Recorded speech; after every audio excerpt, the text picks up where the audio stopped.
kemarin sore saya sudah mengadakan ngobrol pintar bareng Bu Nunu melalui live Instagram dan menjawab berbagai pertanyaan terkait dengan PPG guru tertentu maupun PPG prajabatan. Semoga jawaban kami berdua bisa sedikit memberikan pencerahan ya pada Bapak Ibu yang memang membutuhkan informasi penting terkait dengan dua topik tersebut. Pada kesempatan kemarin sore, saya juga menyampaikan juga terkait dengan terbitnya Kep Dirjen nomor 5261-B.B1-HK.03.01-2024 tentang kesesuaian bidang studi pada prodi PPG untuk lulusan S1 D4 atau ijazah S1 D4 pada PPG prajabatan maupun PPG guru tertentu. Kep Dirjen ini mengatur bagi yang akan masuk ke PPG pada masa yang akan datang ya, yang akan ya. Jadi kalau untuk PPG prajabatan nanti pada pembukaan di bulan Maret nanti kira-kira kalau mau masuk prodi itu apa saja sih yang berkesesuaian. Nah, ini Kep Dirjen ini dikeluarkan sebagai bentuk evaluasi kebijakan terkait dengan kebijakan yang sebelumnya ada. Tentu terkait dengan pemenuhan kebutuhan guru, supply demand guru. Salah satu kesesuaian yang dapat dilihat adalah terkait dengan prodi PPG PGSD, di mana dengan data yang kita miliki terkait dengan kesesuaian supply demand tersebut, maka PPG PGSD mulai tahun depan baik prajabatan itu sudah mulai disesuaikan dengan beberapa bidang studi yang linear untuk mengambil PPG PGSD sesuai dengan mapel yang diajarkan di SD, dan ini sudah pernah di masa-masa sebelumnya. Nah, lalu muncul pertanyaan nih Bapak Ibu, lalu bagaimana nih, sudah mulai rame nih ya, bagaimana dengan yang sudah terlanjur mengambil di matrik sebelumnya, atau bagaimana dengan pembayaran tunjangan profesinya gitu.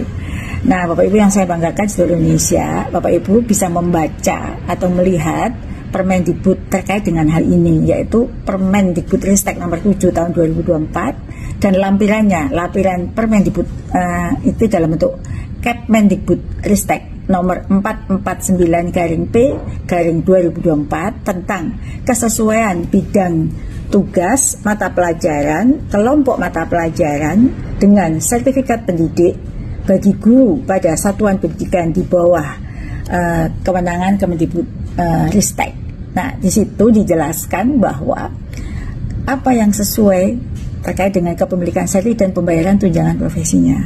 Jadi berbeda ya dengan yang tadi saya sebut.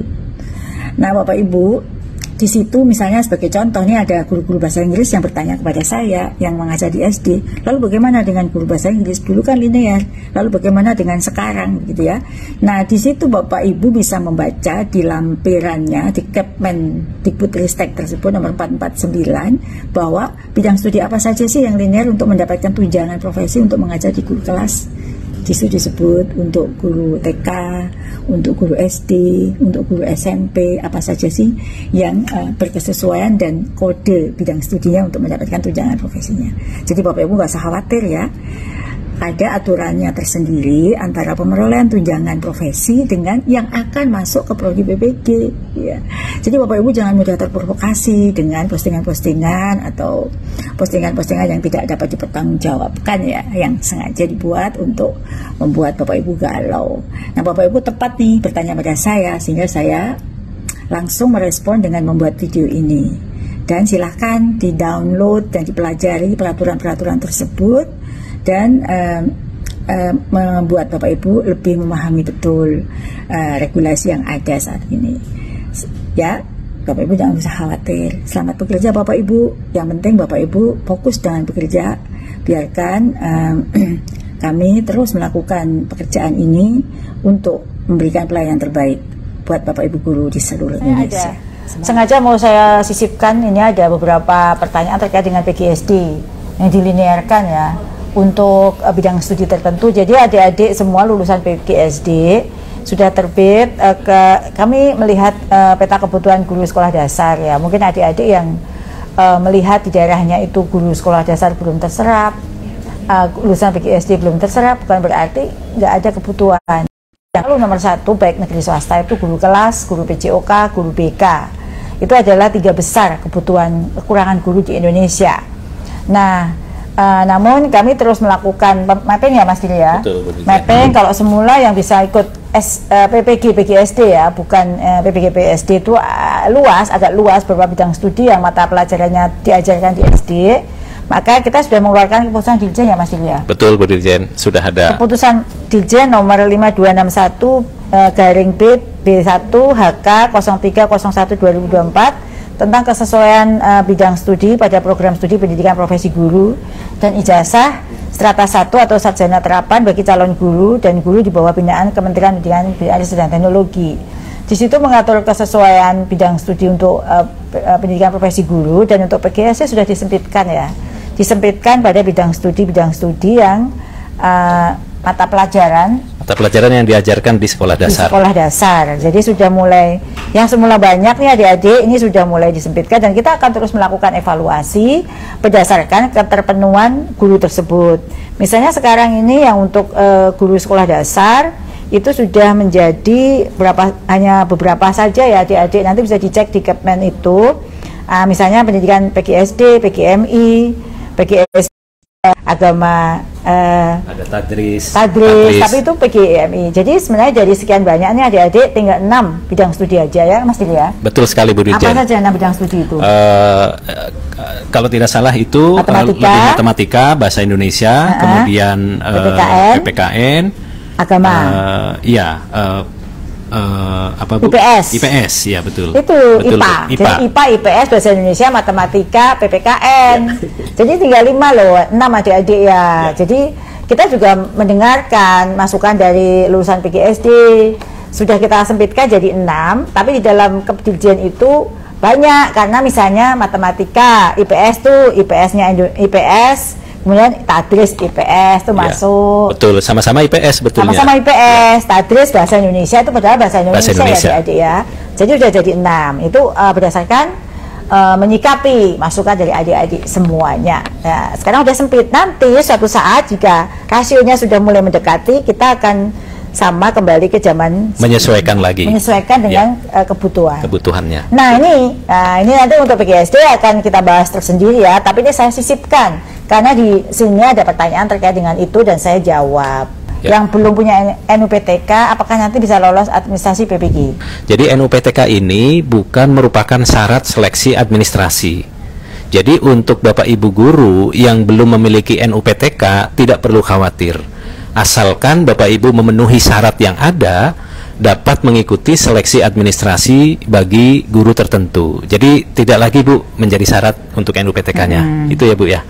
Saya sudah nonaktif Dapodiknya Bu. Apakah bisa daftar PPG prajabatan atau calon guru di tahun 2025 ya Bu? Nah, PPG 2025 ini apa beda Bu dengan PPG Prajab sebelumnya? Iya. Itu Bu. Terima kasih Mbak Umaria. Waalaikumsalam. Jadi sesuai dengan aturan tertuang dalam Permendikbudristek nomor 19 tahun 2024, sasaran peserta PPG calon guru atau prajabatan adalah lulusan S1 D4 yang belum atau tidak terdata di Dapodik yang prajabatan ya.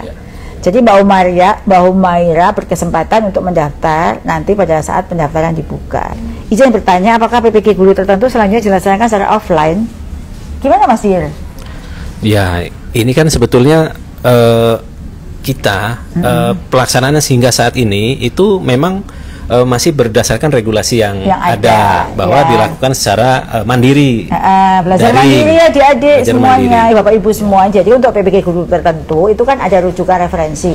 Permendikbud nomor 19 tahun 2024 itu ada pengakuan, ada belajar modul, belajar mandiri secara daring.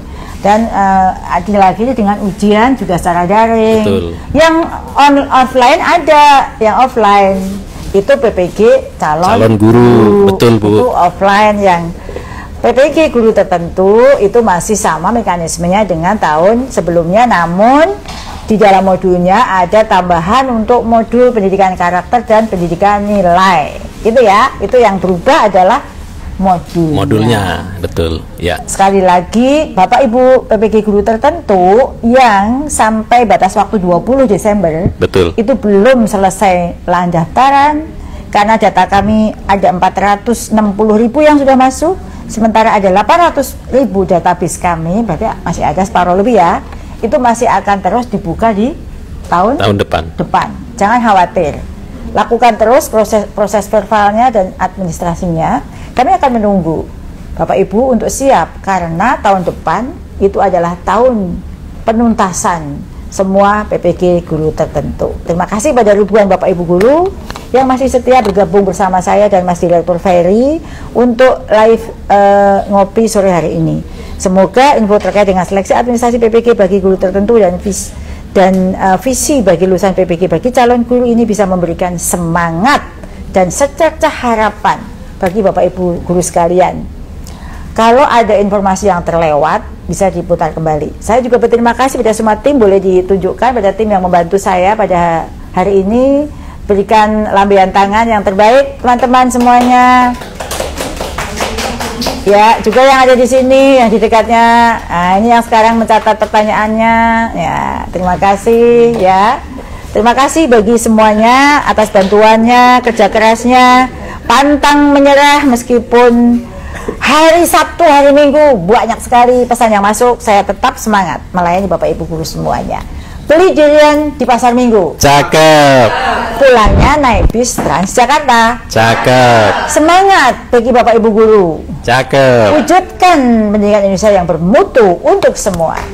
Sampai berjumpa Bapak Ibu semuanya di acara ngobrol pintar bareng Bu Nunu di kesempatan berikutnya. Sekali lagi, tuliskan pertanyaan-pertanyaan jika masih ada yang belum terjawab. Jangan mengulang pertanyaan yang sama. Terima kasih Bapak Ibu semuanya. Assalamualaikum warahmatullahi wabarakatuh.